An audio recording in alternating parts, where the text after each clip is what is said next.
뇌를 사용하지 않는 운동은 노동이다. 1칼로리의 측정의 오해. 현재 우리가 알고 있는 잘못된 칼로리에 대한 정보와 활용성에 대해서 설명하겠다. 2. 칼로리는 에너지의 단위로 주로 음식의 에너지 함량을 측정하는 데 사용된다. 칼로리는 물리학적 정의에 따르면 1g의 물을 1도 섭씨 올리는 데 필요한 에너지 양으로 정의된다. 그러나 일상적인 식사와 영양학적 맥락에서는 주로 킬로칼로리라는 단위를 사용한다. 1킬로칼로리는 1000칼로리에 해당한다. 1.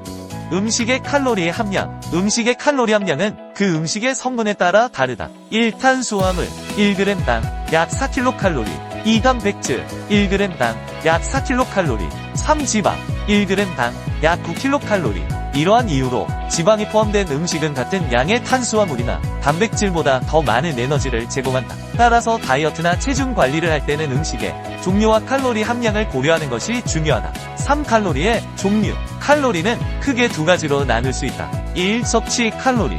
우리가 음식이나 음료를 통해 섭취하는 에너지다. 이는 우리가 먹는 모든 음식의 영양 성분에 따라 다르며 각 음식의 칼로리 함량은 그 음식의 성분에 따라 결정된다. 2. 소비 칼로리. 우리의 신체가 일상적인 활동이나 운동을 통해 소모하는 에너지이다. 소비 칼로리는 기초대사율과 신체 활동 수준에 따라 달라진다. 기초대사율은 우리가 아무것도 하지 않고 있을 때에도 생명 유지에 필요한 최소한의 에너지 양을 의미한다. 4. 칼로리의 역할. 칼로리는 우리 몸의 에너지원으로서 여러 중요한 역할을 한다. 1. 신체 기능 유지. 심장 박동, 호흡, 체온 조절 등 생명 유지에 필요한 기본적인 신체 기능을 수행하는 데 필요한 에너지를 제공한다. 2. 신체 활동. 운동이나 일상적인 활동을 통해 에너지를 소모하며 이는 근육의 수축과 움직임에 필수적이다. 3. 대사 과정. 음식의 소화와 흡수, 세포의 성장과 회복 등 다양한 대사 과정에 에너지를 공급한다. 5. 칼로리의 오해. 1칼로리의 양보다는 질이 우선. 다이어트를 위해 칼로리를 줄이는 것은 중요하지만 칼로리의 질을 따지지 않고 무조건 양만 줄이는 것은 다이어트 실패의 지름길이다. 무조건 적게 먹는 것은 우리 몸의 신진대사가 에너지를 비축하는 방향으로 변경되어 조금만 더 먹어도 체중이 증가할 수 있다. 이 무조건 칼로리가 낮은 식품을 먹는 것은 잘못된 생각. 칼로리가 높은 음식을 무조건 피하는 것은 잘못된 생각이다. 예를 들어 칼로리 제로인 다이어트 콜라보다는 단백질이나 칼슘 보충을 위해 90kcal의 저지방 우유를 선택하는 것이 더 좋다. 건강을 위해선 칼로리가 높은 올리브 오일이나 견과류도 매일 챙겨 먹는 것이 좋다.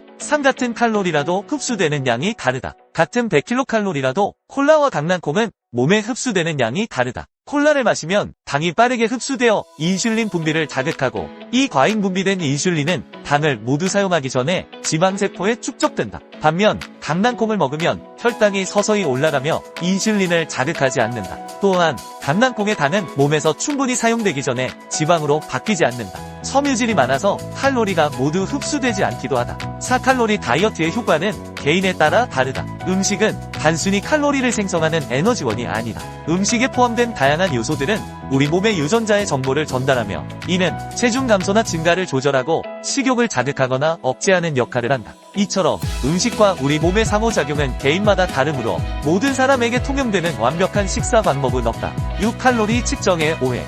일자의 생각, 영양, 휴식, 식습관, 체력, 가동성, 운동에 의해 생활 패턴, 경력, 체질, 근육량, 지방량, 기초대사량, 체중, 키, 몸무게, 소화능력 등 이 모든 것이 적용된 칼로리가 정확히 계산된 수치라고 할 수 없다. 운동 칼로리로 체중 감량의 양과 속도를 계산해서 정확한 수치를 계산할 수 없고 섭취 칼로리 또한 위의 내용이 모두 적용된 것이 아니라면 단순하게 음식의 표준화된 수치대로 흡수된다고 할 수 없다. 일반적으로 우리가 알고 있는 칼로리만큼 몸에 적용된다면 누구나 그 수치대로 먹으면 빠지고 쪄야 하는 인과관계가 명확해야 한다. 그렇지만 위의 체형, 소화 기능, 체질에 따라 그 편차가 크게 일률적 수치를 계산할 수 없다. 1.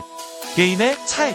사람마다 음식을 많이 먹어도 살이 안 찌는 사람이 있다. 이는 체질과 호르몬 소화 흡수 차이다. 운동으로 인한 소모 칼로리도 같은 이치이다. 운동 소모 칼로리는 그저 그 운동마다 가진 칼로리 소모량의 기준을 임의적으로 정하고 수치화시킨 것으로 어떤 조건의 기준인지 알 수 없다. 키, 몸무게, 근육량, 지방량, 경력, 체질, 날씨에 따라 칼로리 소비는 달라지기에 일반적인 수치란 있을 수 없는 것이다. 엄밀히 말하면 인터넷에 떠도는 칼로리 수치는 섭취 칼로리나 소모 칼로리는 아무런 의미가 없다. 즉 일반화시킬 수 없기 때문이다. 단지 기준이 필요하여 각자의 경험으로 조절하는 것이지 칼로리표라는 것은 실질적으로 쓸모가 있지는 않다. 이 체질과 호르몬 차이, 사람 개개인의 체질, 호르몬, 현재 신체 상태에 따라 모두가 다르며 그 수많은 데이터를 적용할 수가 없기 때문이다. 예를 들어 소화를 잘하는 사람, 소화 기능이 느린 사람, 빨리 먹는 사람, 느리게 먹는 사람이 있다. 흡수의 기준, 소모의 기준이 모두 다른데 어떻게 일반화시킬 수 있나? 불가능하다. 칼로리표 자체가 어떤 기준에 의해 만들어진 것인지 알 수도 없는데 그것을 믿는다는 것 자체가 아이러니하다. 근육이 많다고 소화를 잘하고 흡수와 소모가 빠르다고 단정할 수는 없다. 체중이 많고 적은 차이가 있다고 해서 소화와 소모 흡수의 차이가 있다고 볼 수도 없다. 누군 많이 먹도 안 찌고 누군 적게 먹어도 찐다. 칼로리보다 적게 먹어도 빠지지 않고 많이 먹었다고 찌지도 않는다. 만일 칼로리 수치대로 된다면 무한정 빠지고 무한정 찌게 될 것이다. 더 먹었다고 더 찌고 덜 먹었다고 빠지는가? 그렇지도 않다. 획일화된 칼로리에 맞춰 모든 사람이 그 모든 조건을 부합해야 그것이 맞다고 할 수 있다. 하지만 그 오차가 일식 정도가 아니라 100으로 정반대의 차이가 날 수도 있는데 확률이란 말과 오차 범위라는 말 자체 의미가 없는데 구태여 칼로리 표대로 꼭 계산해서 먹는다고 결과를 예측할 수 없다. 삶 스스로의 경험을 통해 체크해야 한다. 결국 자신 스스로 측정하고 자신을 실험해보는 수밖에 없다. 칼로리가 맞다면 살 빼기가 얼마나 쉬운가, 살찌기 또한 얼마나 쉬운가, 측정값대로 먹고 움직이면 된다. 그렇다면 운동선수는 왜 그런 고생을 하면서 음식을 먹는가, 왜 체중과 수치를 맞추지 못하는가? 수치화된 표가 있는데도 말이다. 통계는 통계이다. 답이 아니다. 오차와 확률 자체가 의미가 없는 것이다. 확률이란 불확실하다는 말로 모른다는 말이다. 자신이 어떤 확률에 치우쳐 있는지 알 수 없는데 어떻게 확률에 의존한다는 말인가? 그 확률과 편차가 1도 되고 100도 될 수 있다면 어떤 기준에 두고 결과를 예측할 수 있느냐는 말이다. 알 수 없다. 그렇기에 스스로 경험을 통해서 자신에 대해 알아갈 수밖에 없다. 칼로리는 그저 숫자이지 도움이 된다고 볼 수는 없다. 그러니 그런 숫자에 연연하지 말고 직접 스스로 노력을 해라. 노력도 하지 않고 결과를 원하지 말고 말이다. 칼로리표를 몰라도 열심히 운동하면 살은 빠지고 과식하지 않고 1인분 양만 먹으면 살찌지 않는다. 사적게 먹는 것이 다이어트가 아니다. 먹는 것으로만 몸매 관리가 되면 운동을 왜 하겠는가? 다이어트 한다고 굳은 의지를 가지고 시작한다지만 결국 힘든 건 하기 싫다. 그래서 어떻게든 먹는 것으로 조정하려 하지만 그건 그저 적게 먹거나 안 먹는 것으로 다이어트라 말하지만 다이어트는 적게 또는 굶는 게 아니다. 다이어트는 적게 먹고 굶는 것이 아니라 잘 먹고 정상적인 몸 상태를 만드는 것이지 적게 먹고 굶어서 몸의 모든 대사 기능을 망가뜨리고 체중을 맞추는 것이 아니다. 다이어트를 한다고 체중만을 기준으로 하여 근육은 줄어들어 골다공증과 거식증, 탈모, 면역력 저하 등 건강을 위한 다이어트가 건강을 해치는 다이어트가 되는 것인데 그것을 어떻게 다이어트의 참 정의라고 할 수 있는가? 그냥 적게 먹고 굶는 자신이 자신에게 학대하는 것일 뿐이다. 다이어트는 단지 몸매뿐 아니라 건강과도 직결된다. 그렇기에 체중이 아닌 자신의 몸 상태를 체크하면서 건강하고 정상적인 몸을 만들어야 하는 것이다. 이미 채워진 지방은 적게 먹는다고 사라지지 않는다. 몸은 그렇게 단순하지 않다. 적게 먹으면 섭취가 적은이 쌓여 있던 것을 사용하여 소모하는 것이 아니라 근육을 분해하여 에너지로 사용하고 지방을 소모하지 못하게 더욱 축적하는 방식을 택한다. 몸은 지금 현재 상황만을 판단하고 몸을 보호하기 위해 오히려 소모를 최소화시킨다. 생존 본능이 작동하여 언제 또 안 먹고 적게 먹을지 모르기에 소모를 하지 않는 방식으로 패턴을 바꾼다. 그렇게 몸은 점점 더 망가지는 것이다. 그래서 경험이 있는 전문가들이 결국은 운동을 권하는 것이다. 쌓인 것은 일단 소모를 해야 하기 때문이다. 안 먹고 적게 먹어서 기존에 쌓여있는 지방들을 소모하게 만든다는 건 그저 단순한 이론적인 생각일 뿐 생리학적인 내용을 안다면 그런 소리는 얼토당토 않은 소리다. 이미 굶고 적게 먹는 다이어트를 해본 사람은 알 것이다. 결코 그 결과가 만족스럽지 않다는 것을 말이다. 칼로리는 그저 어떠한 기준으로 동기를 부여하고 방향을 제시하는 용도이지 그렇게 되는 것이 아니다. 그러니 움직여라. 숫자 놀이할 시간에 좀 더 몸을 쓰고 스스로의 건강을 위한 시간을 투자하고 근육을 만들어 탄력 있고 건강한 삶을 위한 자신을 위한 노력을 해라. 노력 없는 결과는 없다. 칼로리대로라면 현재 대다수의 사람이 비만일 것이다. 칼로리보다 더 먹었으면 먹었지 덜 먹는 사람이 얼마나 있겠는가. 점심을 먹고 간식과 과자, 아이스크림, 케이크, 커피 등을 마시고 저녁에는 저녁을 먹고 또 술과 야식을 즐긴다. 칼로리대로라면 세상 거의 모든 사람은 비만이다. 스스로를 보라. 정말 먹은 만큼 찌고 굶는 만큼 빠지는지. 자신의 하루 칼로리를 적어보라. 대다수가 그 이상을 먹지만 그렇다고 매일매일 체중이 늘어나거나 혹은 반대로 줄고 있지 않을 것이다. 칼로리라는 숫자에 매여서 한순간 마법처럼 쉽고 빠르게 하고 싶은 욕심을 버려라. 지금껏 방치한 자신에게 반성하고 순리대로 행동하길 바란다. 세상에 공짜가 없다. 뿌린 만큼 거둔다. 요령을 피우면 피울수록 돌아가고 시간은 점점 더 길어질 것이다. 더 이상 한눈 팔고 회피할 방법만 찾지 말고 정석대로 해라. 적당히 먹고 적당히 운동하면서 건강한 다이어트를 해라. 지금부터라도 자신이 방치한 시간에 110이라도 사용해라. 그것만으로도 현재를 되돌릴 수 있다.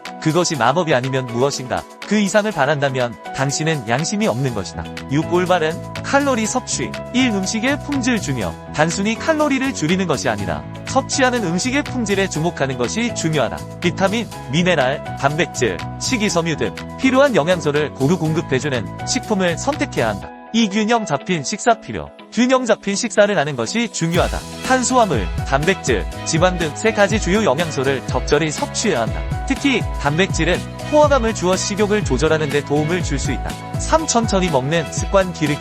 음식을 천천히 즐기는 습관을 기르는 것도 중요하다. 식사를 천천히 하면 뇌가 포화 상태를 인식하는 데 필요한 시간을 충분히 가질 수 있다. 4. 운동과 함께 칼로리를 줄이는 것뿐만 아니라 규칙적인 운동을 통해 에너지 소비를 늘리는 것도 중요하다. 운동은 체중 감소뿐만 아니라 전반적인 건강 상태 개선에도 도움이 된다.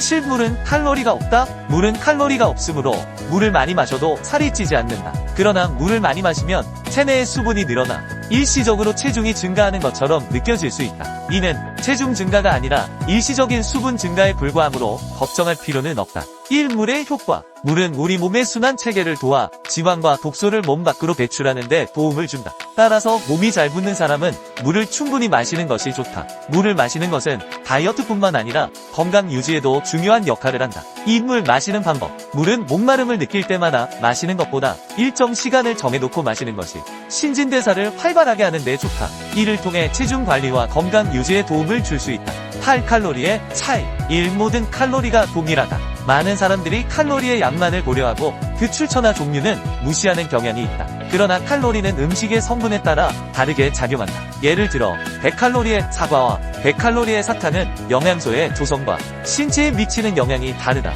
사과는 비타민, 미네랄, 섬유소가 풍부하지만 사탕은 단순 당으로만 구성되어 있어 혈당을 급격히 올릴 수 있다. 이 저칼로리 식품이 항상 건강한 것은 아니다. 저칼로리 식품이 반드시 건강한 것은 아니다. 많은 저칼로리 제품은 인공 감미료, 방부제, 첨가물 등이 포함되어 있을 수 있으며 이러한 성분이 건강에 부정적인 영향을 미칠 수 있다. 또한 저칼로리 식품이 영양소가 결핍된 경우도 많아 오히려 건강에 해로울 수 있다. 3. 칼로리 계산이 정확하지 않다. 음식의 칼로리 함량은 제조사에 따라 다를 수 있으며 실제 섭취하는 양과는 차이가 있을 수 있다. 또한 조리 방법에 따라 음식의 칼로리가 변할 수 있다. 예를 들어 기름에 튀긴 음식은 같은 음식의 구운 버전보다 더 많은 칼로리를 포함할 수 있다. 4. 체중 감량은 단순한 수학이 아니다. 체중 감량은 단순히 섭취 칼로리와 소비 칼로리의 차이로만 설명될 수 있는 문제가 아니다. 호르몬, 유전적 요인, 스트레스, 수면 등 다양한 요소가 체중에 영향을 미친다. 따라서 개인의 상황에 맞는 접근이 필요하다.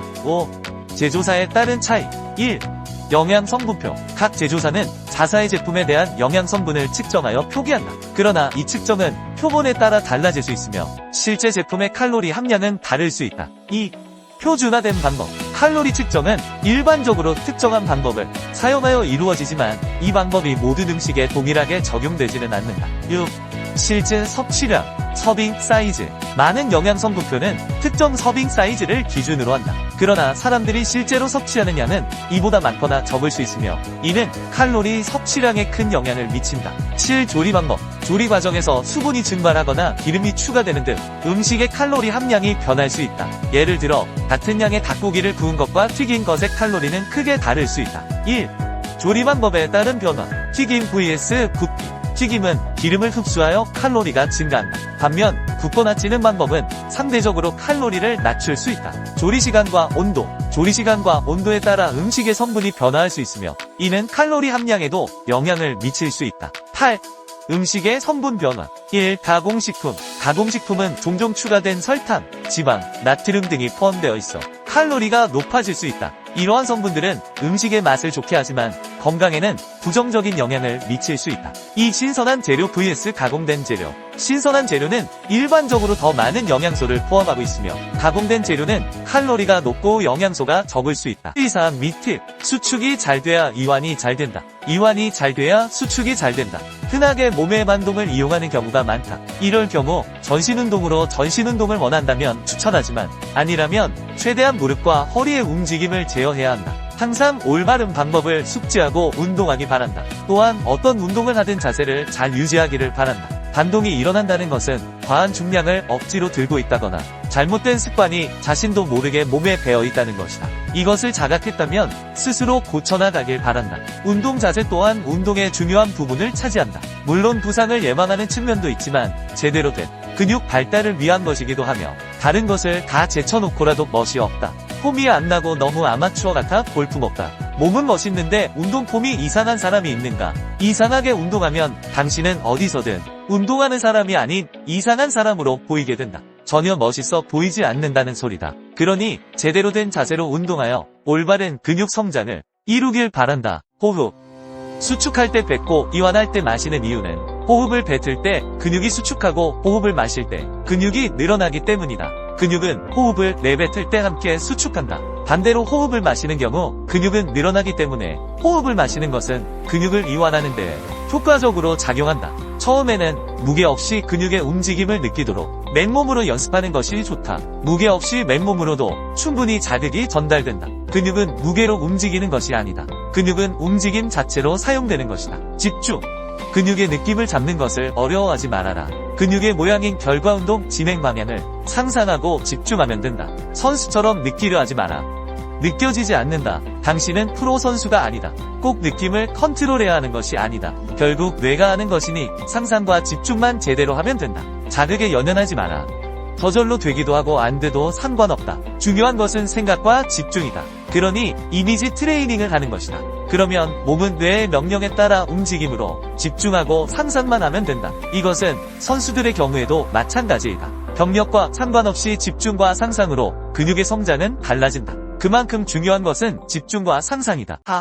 뇌피셜. 여기서의 내 설명은 예를 들기 위해 비유적 표현을 쓴 것이지 절대적인 수치가 아니다. 오해의 소지가 존재하며 내 주관적인 생각과 더불어 해부학적인 내용에 비춰 설명한 단순한 지표라고 말한다고 해도 틀린 말이 아닐 것이다. 또한 사람의 몸에 대한 어떠한 정보도 의학과 과학이 공개한 내용들은 추측일 뿐 정답이 아니다. 누군가 정답처럼 이야기한다면 그것은 거짓말이다. 그가 창조주인 신이 아니라면 말이다. 우리가 현재 알고 있는 정보는 데이터와 통계, 일부의 실험으로만 결정된 것들이다. 전 인구의 통계도 아니며 그저 추측론일 뿐이며 또한 다수의 의견이 답은 아니다. 그저 일정 조건에 맞춰진 통계를 따른 동의일 뿐이다. 그러니 정보는 정보로서 활용하고 자신의 경험적 데이터와 더불어 잘 선택하고 판단해야 할 것이다. 당신의 심장이 왜 뛰는지 아는가? 모른다. 그냥 뛴다. 의학적으로 추측할 뿐 숨을 쉬는 것도 심장이 멈추지 않는 이유도 우린 아직 모른다. 그러니 어떤 것도 믿거나 맹신하지 말고 참고만 할 뿐 자신의 몸은 자신의 경험을 통해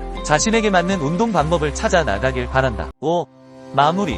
근육 운동을 할 때 생각을 하고 안 하고의 차이는 음식을 씹느냐 삼키느냐와 같다. 음식을 삼키면 맛을 모르고 씹으면 맛을 느낄 수 있다는 것이다. 삼킨 음식의 맛을 뇌가 인지하지 못하고 느끼지 못하듯 생각 없이 운동을 한다면 근육이 제대로 사용되지 못하고 삼킨 음식처럼 맛을 인지하지 못한 근육은 움직임을 인지하지 못하는 결과로 성장은 늦어진다.